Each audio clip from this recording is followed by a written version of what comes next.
This podcast is hosted by Sheza Barbour, co-founder of Good Tree Institute, and joined by licensed therapist Archie Aquino and our resident scholar and founder, Dr. Nadia Qatranji. Assalamu alaikum. Welcome to another episode of Timeless Conversations with Good Tree Institute. We are continuing our story with Surah Yusuf, and we're going to jump right back in where it's off. And right now we're actually coming to the end of the surah, actually. So we only have a few episodes left. So right now we're at the point where Yusuf is kind of sharing kind of what he's been through, almost in reflection with his family members. So Dr. Nadia, do you want to jump us back in? Yeah, assalamu alaikum. So we are right now where we're at with the surah is where Yusuf alayhi salam, after they had this conversation with his brothers about who he was and how they saw their mistake, and they asked for forgiveness. And Sayyidina Yusuf alayhi salam, really it wasn't about him wanting to forgive them, but it's he asking Allah subhanahu wa ta'ala to forgive him. So now he goes to address his father's issue, because he knew that he became blind, and it seems that they told him that. So now he says to them, Bismillah ar-Rahman ar-Rahim, idhabu biqamisi hada, take my this shirt and go with it, فَأَلْقُوهُ عَلَى وَجْهِ أَبِي.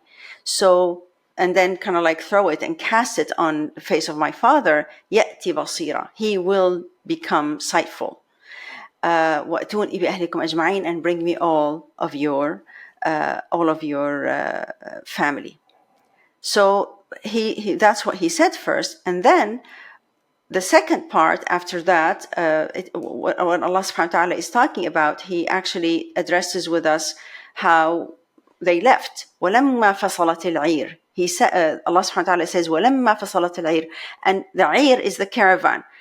When the caravan departed from Egypt, قَالَ أَبُوهُمْ, their father, Yaqub alayhi salam, who was in Palestine, said, إِنِّي لَأَجِدُ رِيحَ يُوسُف, I definitely find the scent of Yusuf. لَوْلَا أَن تُفَنِّدُونَ, he says, if not, I'm just scared to say it, that you think that I am تُفَنِّدُونَ, that you think I am really weak in my mind. I'm getting old, that's why I'm just like talking nonsense. But I'm scared to say this, but this is what I'm feeling. I'm smelling the scent of Yusuf. So he's in Palestine saying this, and the caravan just departed from Egypt. So you're talking about hundreds of miles away from each other.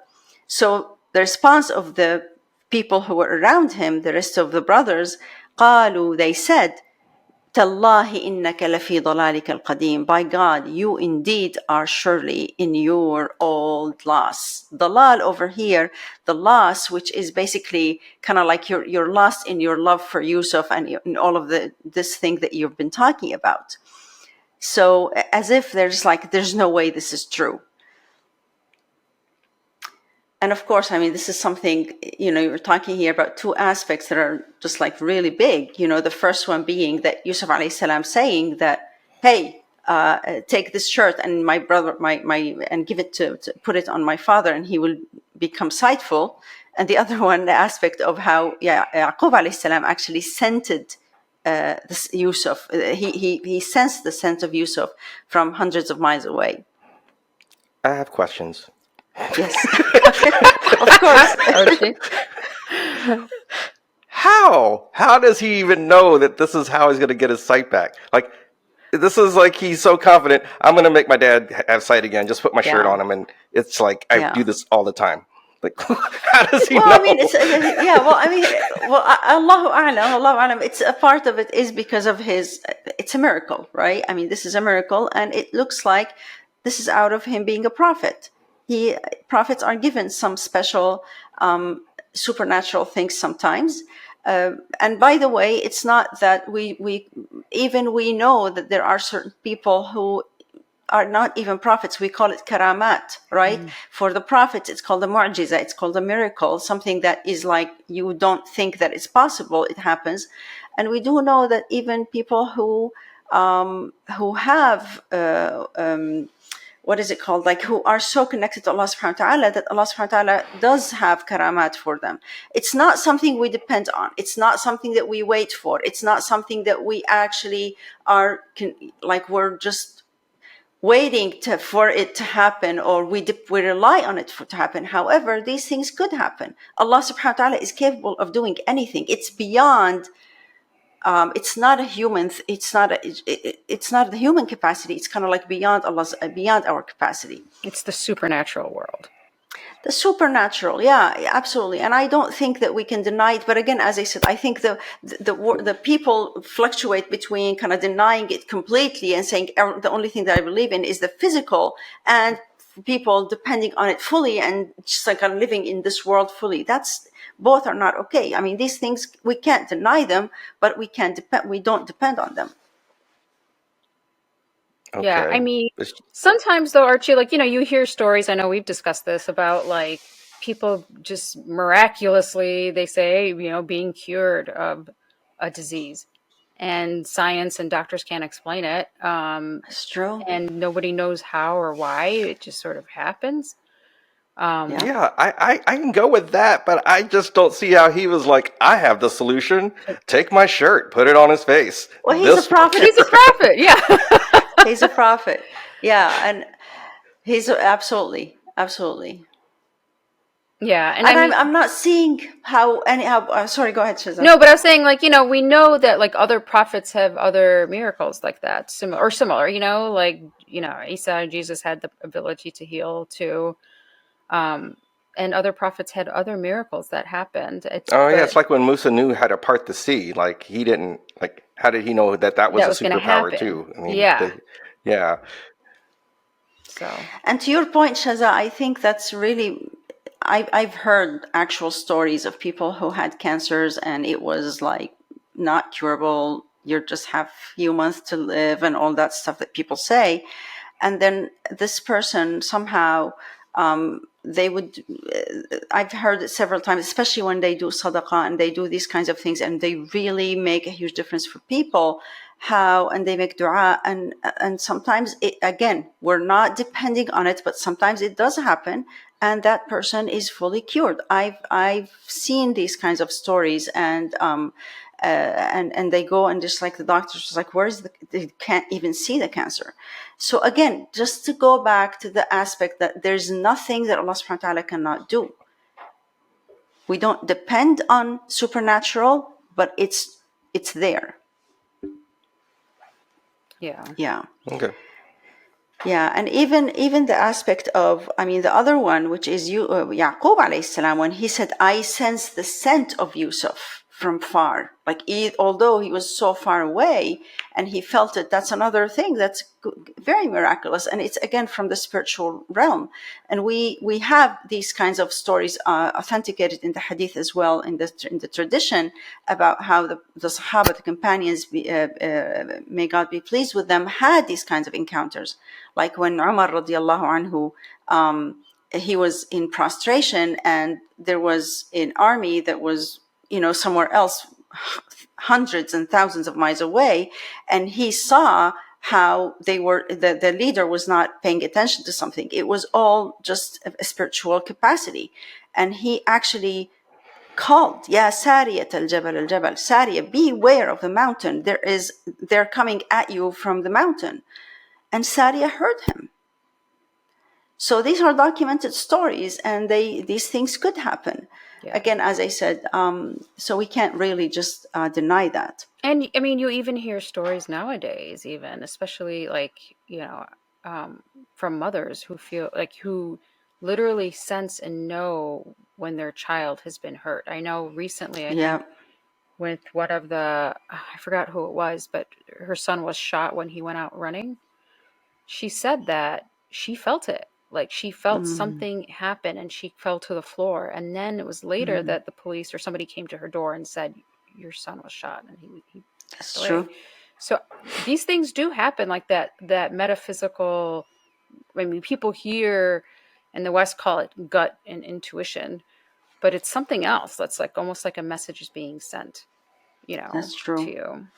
Yeah, I've heard of that. And that makes sense. There's a connection between the two people. curing people's blindness that was just like a little Exceptional. Yeah. Yeah. It's a reminder, right? So now we go, that they are in Palestine now. They are with Yaqub alayhi salam, right? فَلَمَّا أَنْ جَاءَ الْبَشِيرُ. So when that bearer of good news that Yusuf is alive and they found him and he had the shirt, ألقاه على وجهه. So he casted the shirt on Yaqub's face. فارتد بصيرا. So then he returned to be able to see. So now Yaqub said, قال, he said, ألم أقل لكم, didn't I tell you? إني أعلم من الله ما لا تعلمون, that I know from Allah what you don't know. And this is something that he kept saying throughout the time, if you recall, throughout the story. Yeah. There is something that I know in here. I have that capacity to see that, and I know that he's alive. And that's how it came to fruition, subhanAllah. So now the brothers at the end, because remember that what happened to them and the ability, the transformation that happened to them, and they saw that they were wrong, and they talked to Yusuf. Now they came to Yaqub because they did the same stuff to Yaqub as well. They caused a lot of hurt to him.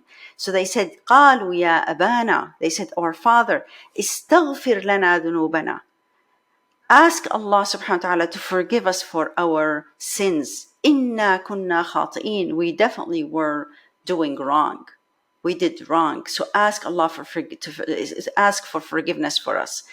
And again, notice how they kind of like, they didn't say only that we're sorry. They kind of like knew that it's embedded, like the apologizing to Yaqub alayhi salam, and at the same time though, knowing that they need that forgiveness for their own self from Allah subhanahu wa ta'ala. So Yaqub alayhi salam, just like Yusuf, he wasn't saying, I will forgive you. Look what he says, قَالَ سَوْفَ أَسْتَغْفِرُ لَكُمْ رَبِّي. I will ask for forgiveness for you.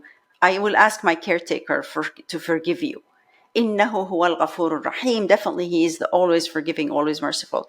Just going back to the same conversation where it wasn't about him. He wanted them to be forgiven. He wanted them to actually have that enlightenment and have that awakening and that have a cure in their hearts. There's a very nice piece here that's just beautiful. In the tafsir they say, which they say, sawfa, it will, and kind of like it gives some time. It's like later. So I'm going to find the right time for you to forgive, the right time that Allah subhanahu wa ta'ala, there are times where Allah accepts the dua more than others. That's the time when I'm going to ask Allah for forgiveness for you. So he kind of like, it's very intentional. Yeah, I'm going to do my utmost effort to do that effort for you. It's very intentional and conscious of asking Allah subhanahu wa ta'ala for forgiveness. So that's where this conversation now is closed. So now, anything you guys would like to add here before we move on? I think it's kind of cool that it's done like that, and it takes the ego out of it, right? It's not about me forgiving you, and it's kind of a really sweet gesture. Like, I will do my best to ask Allah to forgive you. It means more than I forgive you. Absolutely, yeah. Absolutely. And it's again, and it all embedded in it, to me, the most powerful piece embedded in it's like, it's not about, what you did is what you had to do to me. It's meant to happen because I had to learn something. It's for you. The forgiveness is for the person who did the mistake. It's not for me. This is a huge piece if a person who was wronged understands. Don't wait for people to apologize to you. Yeah. Yeah. People get stuck on that. That's it. Again, it removes that obstacle because everyone that I work with who's arrested, they want that apology so bad, and it just keeps them from moving forward. Absolutely. Absolutely. All right. So now we're coming to the full conclusion. The beautiful ending, right, of this beautiful story. So here now they're going, right. فَلَمَّا دَخَلُوا عَلَى يُوسُف. Remember, everything now is great. Now they're traveling to Egypt. They're in Egypt now. the parents and all the brothers. فلما دخلوا على يوسف. So when they entered upon Yusuf, آوى إليه أبويه. He took his parents in. وقال ادخلوا مصر إن شاء الله آمنين. He said, enter Egypt, inshallah, God willing, safe, and you are honored in here. You're kind of like known now and recognized. So now what happens afterwards is, as Allah subhanahu wa ta'ala is saying, وَرَفَعَ أَبَوَيْهِ عَلَى الْعَرْشِ. Yusuf alayhi salam raised his parents upon to the throne. He put them above him. And then وَخَرُّوا لَهُ سُجَّدًا. And then they all fell prostrating to Yusuf alayhi salam. So, and of course, you would say, well, why is it like that? That was the way in Egypt how people greeted people who were respected. So now Yusuf turns to his father and he says, وَقَالَ يَا أَبَتِي. He said, oh father, هَذَا تَأْوِيلُ رُؤْيَايَ مِنْ قَبْلِ. This is the interpretation of my dream from before. قَدْ جَعَلَهَا رَبِّي حَقًّا. Allah subhanahu, my caretaker, had definitely made it true. He made it a reality. It happened, actually. How many decades are we talking about? Like maybe 3 decades minimum? Yeah, it's a lot of time. Wow. Yeah. For your dream to come true. Exactly. And just think about it like for a second, how you just see that dream and all of a sudden now it's all becoming real for yourself. And I really do want to pause here for a second and just have us delve a little bit into this. You have that spark, you have that vision, you have that goal. And then what is it going to take for this goal to be fulfilled? For this vision to be fulfilled? And I know we talked a little bit about this before when we started the surah, but it's worth stopping at it again, because this is extremely important for us human beings to really get connected to.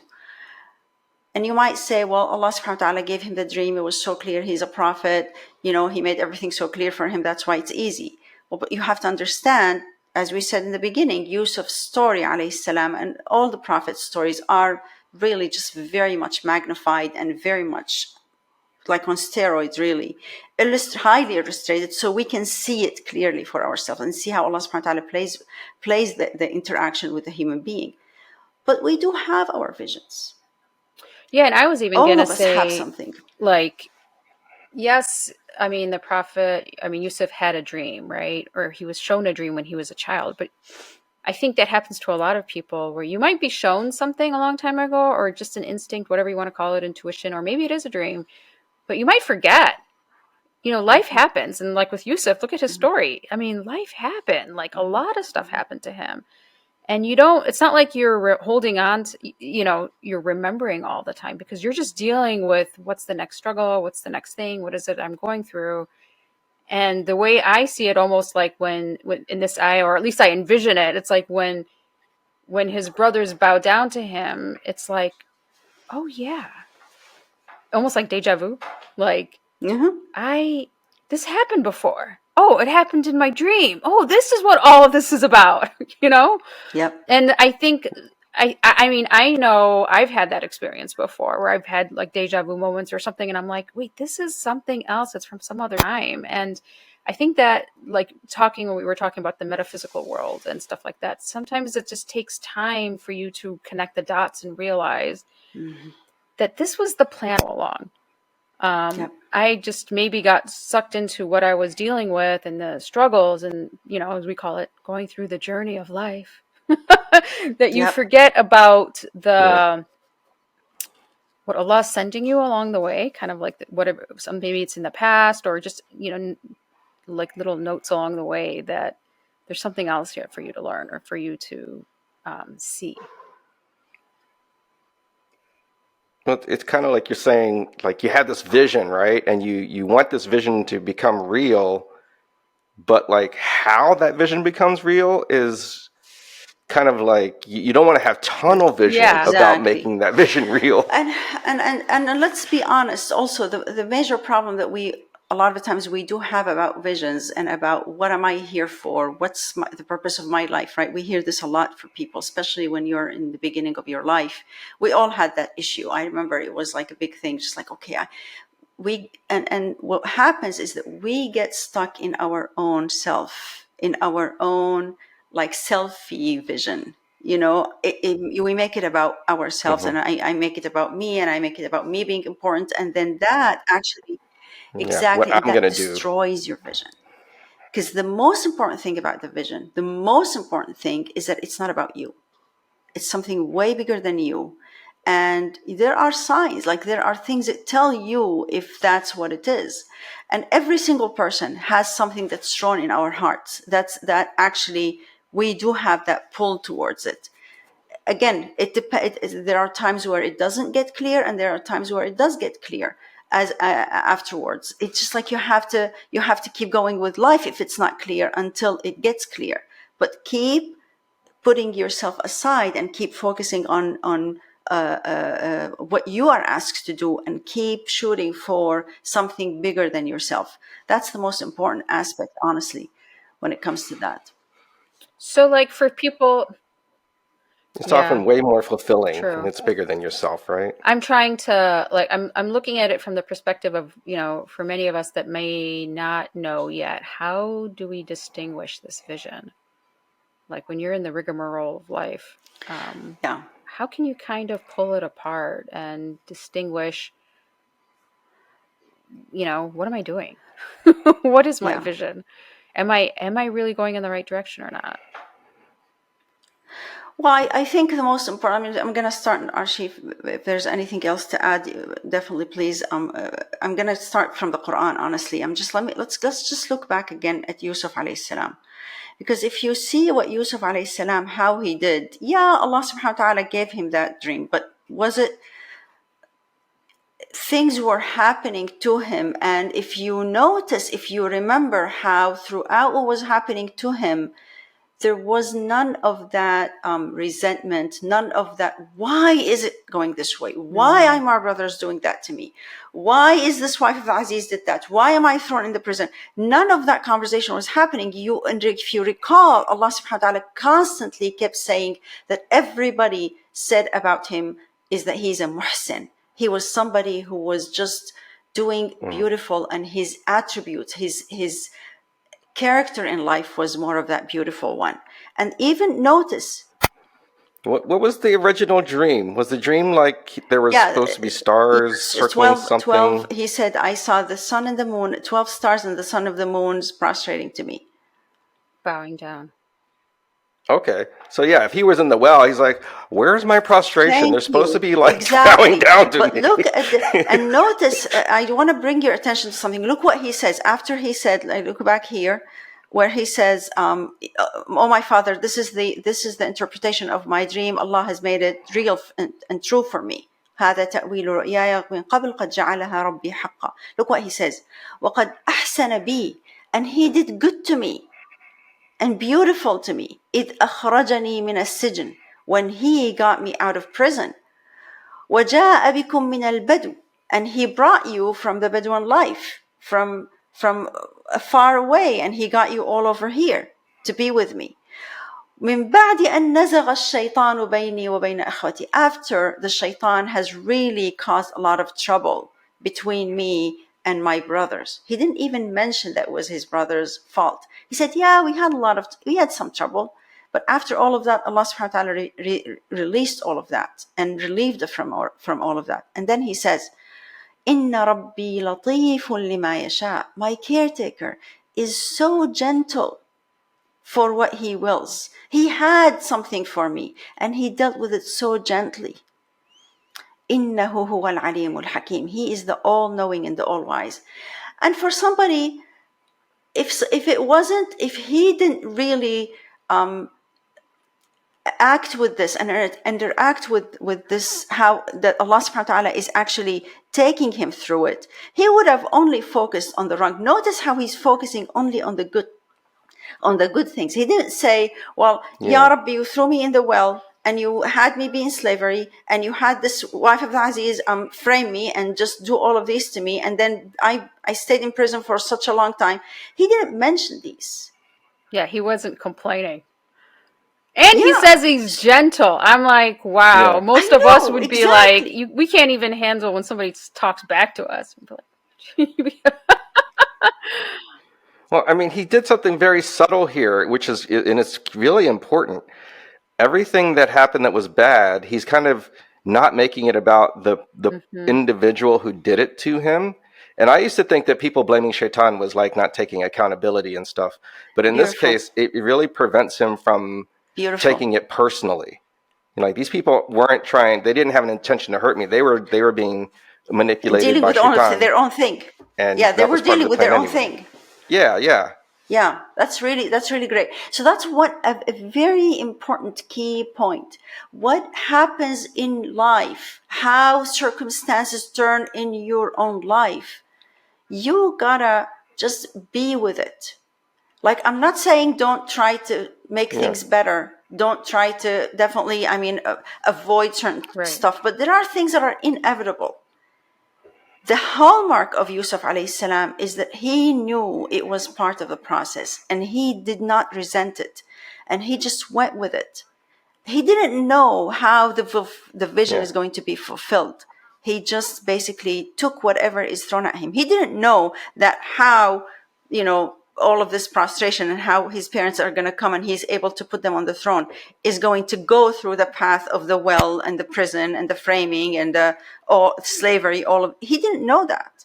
Yeah, it's like all of these challenges in life that we go through. It's really an opportunity to learn about not only ourselves, like first learn about ourselves, but then also how do you act upon it? How do you live through the challenge and seeing it as a test in your character and development and your behavioral development? Yeah. So, and this avoids getting mad at Allah. Like, people, especially me, like converts, I see these testimonies, or I see these things where people who are Muslims, like people in Palestine right now, they're going through crazy tragedy, and you never see them getting mad at Allah, right? They're not, why did God do this to us? Why is God allowing this to happen? Yeah. This kind of thinking, this discipline and thinking this way really prevents all that strife. My father always says this statement. I just love it. I might have said it before, but I really love it. لو اطلعتم على الغيب لاخترتم الواقع. If you were to see what's happening in the future, you would choose what's happening right now. That's the best way that would actually prepare you for what's next. So going back to your point, Shaza, if I don't know what my vision is, if I am not clear yet, do what you're supposed to do in your life right now and keep looking at beyond yourself. Like, keep training yourself to look at things not about you. Train this muscle.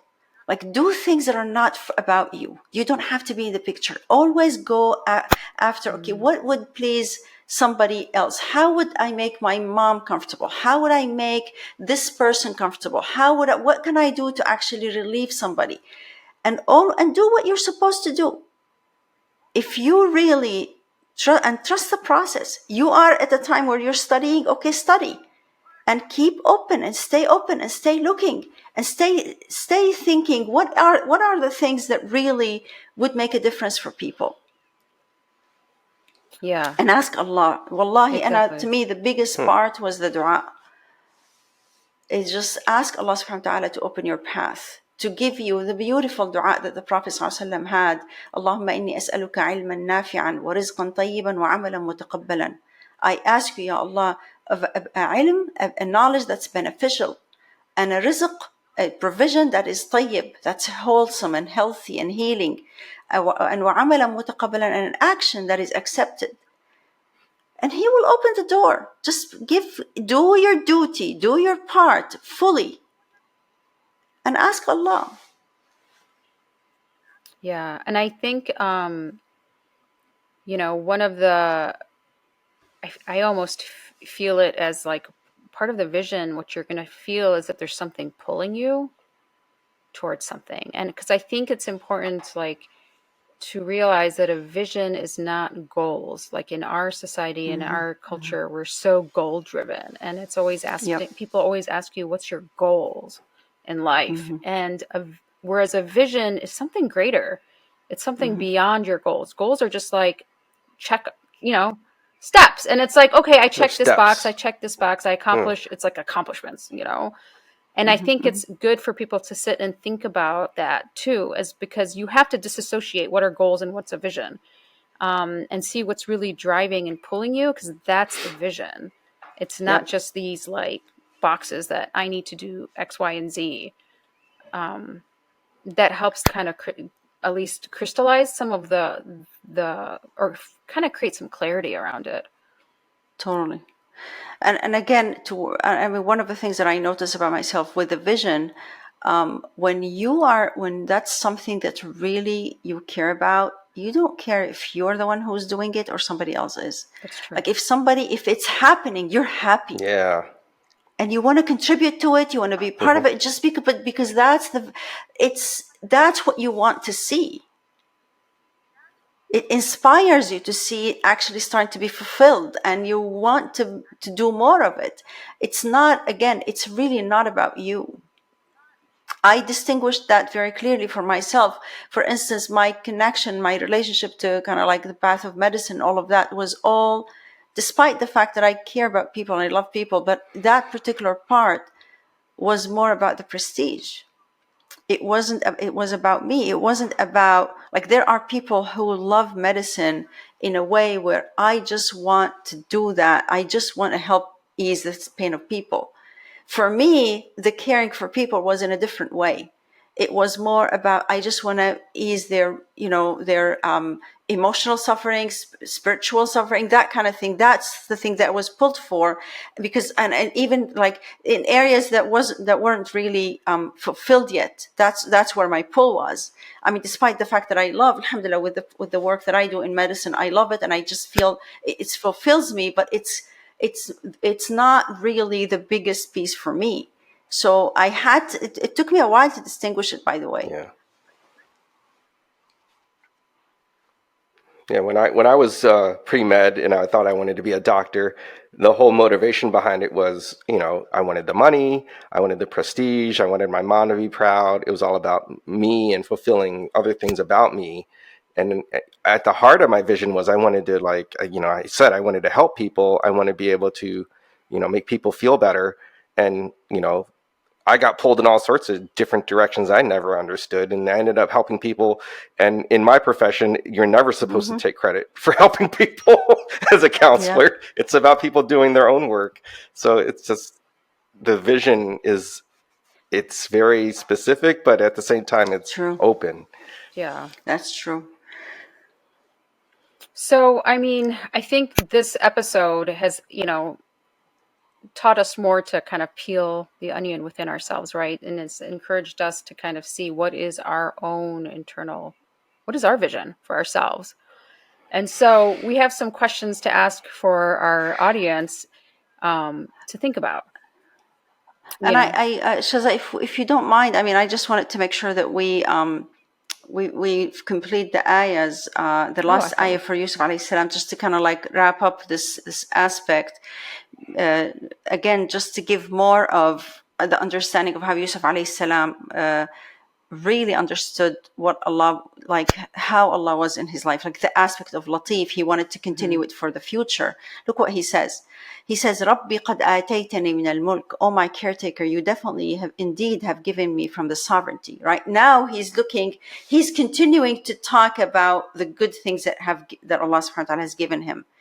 And that's the aspect that I also wanted to focus on, is always highlight and have gratitude and have of the things that are happening. Look for those things. They will give you ease, and Allah subhanahu wa ta'ala will give you more of them the more you do that. So he says, Rabbi qad ataytani min al-mulk wa 'allamtani min ta'wil al-ahadith, and you taught me the interpretations of events. Notice, he is actually highlighting the great things that Allah subhanahu wa ta'ala, the tools that he has given him. And then he says, فَاطِرِ السَّمَاوَاتِ وَالْأَرْضِ. You are the creator of the heavens and the earth. أنت ولي في الدنيا والآخرة. You are my close guardian. You are my wali. You are the one who I depend on. You are the one who I'm close to in this life and in the akhirah. And then he ends it by saying, توفني مسلما. Have me die, fulfill my life as a Muslim, as someone who submits and surrenders to you. وألحقني بالصالحين. And have me join the ones who do good and beautiful in this life. So these ayahs are so. This ayah is so beautiful because again it highlights something that's very important at the heart of the vision, at the heart of this ability to be who you Allah subhanahu wa ta'ala intended you to be is your relationship with Allah subhanahu wa ta'ala. Knowing who Allah subhanahu wa ta'ala is for you, having that close connection with him is your key. That's what's going to open and unlock all the things that you need. Key for you to even see what Allah subhanahu wa ta'ala has given you, the skills that he has put for you. You will trust yourself when you trust Allah. You will understand yourself when you have a clear connection with Allah subhanahu wa ta'ala. We really cannot go away from this. And you might say, well, there are some people who have this kind of capacity without that. Well, first, you don't know about people. You don't know where people are with Allah subhanahu wa ta'ala. And second, yeah, you can achieve certain things. But if you really want the full-fledged capacity that you can have, you want to be close to your core, to your creator, to your originator, to your source. So I want to make sure that we kind of like, this is the source of all his success.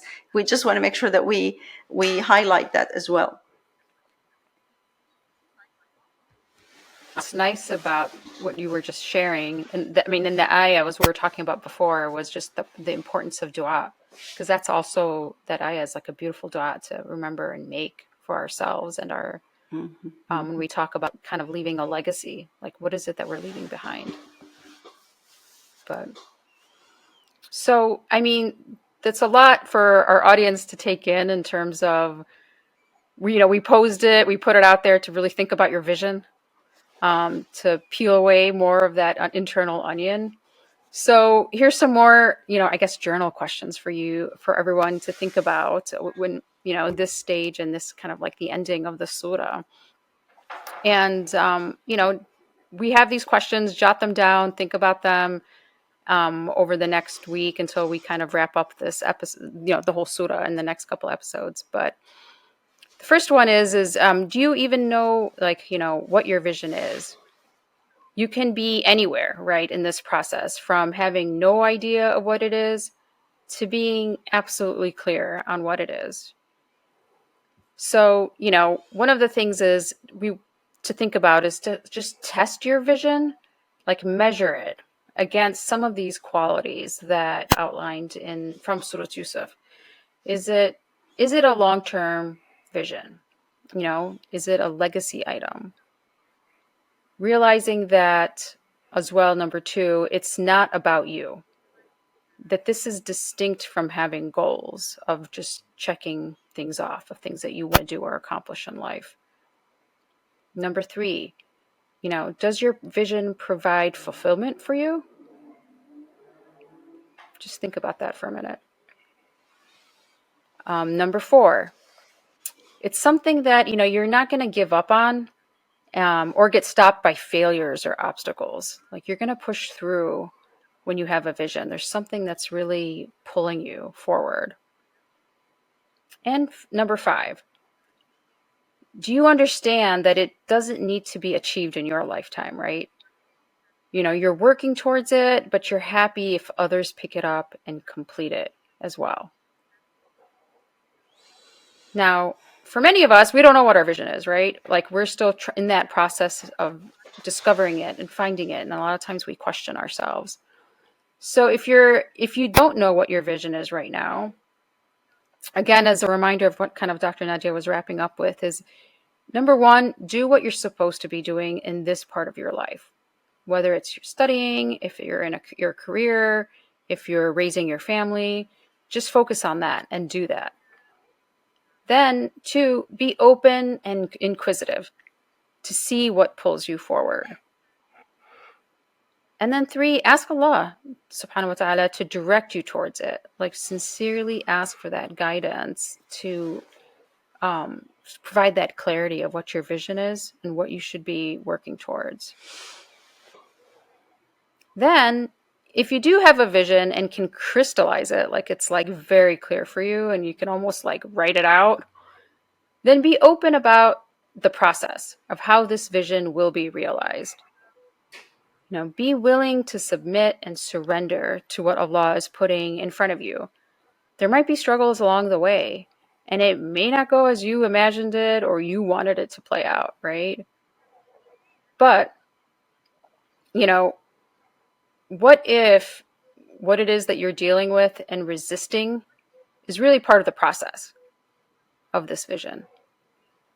Are you willing to let go of your plan of what you think your vision's supposed to look like, how things are supposed to play out, and really submit to Allah's plan for how your vision in life will unfold? Just that process of letting go. Are you willing to just let go? Also, you might be avoiding or even denying things happening to you, and you think that they are hindering your vision. But they actually might be part of the process that Allah is intending for you to realize your vision, even if it doesn't add up for you now, like it doesn't make sense to you now. So, and one final note that, we discuss a lot of these issues in our retreat, a lot of these questions, right? We help people that come to our Seeds of Wisdom retreats peel their own onion, kind of crystallize and identify things within themselves. And in fact, one of our retreats, the Seeds of Wisdom, it's actually our number one, the first retreat that we have. It's called the Roadmap. We really dissect this concept and delve deep into it. So if you want a chance to really delve into it, just, go to our website at goodtreeinstitute.com, look at our retreats, and keep an eye on for our first retreat, the Roadmap, and join us on a weekend journey to really help you crystallize this vision and understand where, what Allah's meaning is for you and what is your roadmap. So hopefully you guys have all, benefited a lot from these questions, from this discussion. There's a lot to journal about. There's a lot to ponder about and think about. So inshallah, we hope to see you next week as we wrap up and kind of crystallize the whole surah for Surah Yusuf. So see you next week, inshallah. Assalamu alaikum. If you like listening to our conversation about the Quran, imagine how much more you would get out of participating in a live conversation about the Quran with Dr. Nadia and a room full of people engaging with the Quran. Join us at our next in-person Seeds of Wisdom retreat, online with our weekly Quran and Me sessions, or for the youth at one of our Camp Z retreats.